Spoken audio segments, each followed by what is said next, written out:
Bilo je to davno, davno, još prošle nedelje. A bilo je svega i svačega, kao uostalom i svake nedelje, od kad smo krenuli s ovom emisijom i u okviru nje s ovim pričama za laku noć. S tim da, kako prolazi vreme i obrađuju se teme, postaje sve teže izabrati pravu, a ne potrošenu tezu, oko koje bi se moglo ispričati nešto iole novo, a da ima neku poentu. Doduše, ne postaje to sve teže zato što nema dovoljno novih i obradivih tema, nego upravo zato što ih ima previše i što se od svake od njih može napraviti posebna priča. Postoji ta rečenica, sad bar imate materijala, koju slušam već više od 30 godina i svaki put ostanem u čudu s kakvom lakoćom i sigurnošću je ljudi izgovaraju.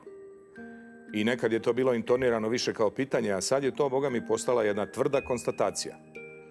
A meni ta konstatacija o količini materijala zvuči kao da je reč o nekakvom građevinskom materijalu nagomilanom na stovarištu, koji samom tom svojom količinom garantuje da će od njega biti izgrađen savršeno kvalitetan i funkcionalan objekat.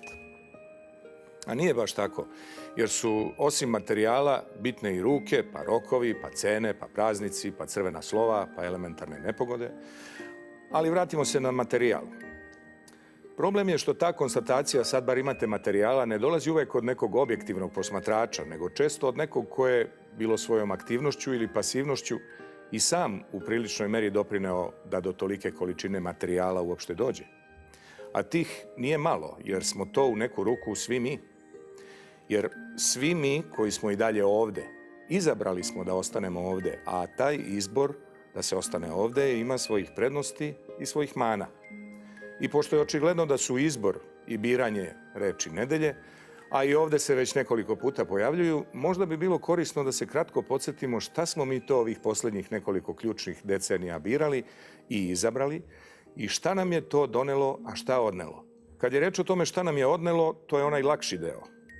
Odnelo nam je previše vremena, života i solidan komad ljudskosti, a usput smo ostali i bez uređene države, bez institucija, bez jasne društvene perspektive, bez mnogo naučnih, kulturnih, umetničkih pa i sportskih dostignuća i na kraju, svedeno na svaku porodicu ili svaku individu, ostali smo bez čitavog niza životnih zadovoljstava, ali onih koja nisu samo u domenu prehrambenih proizvoda.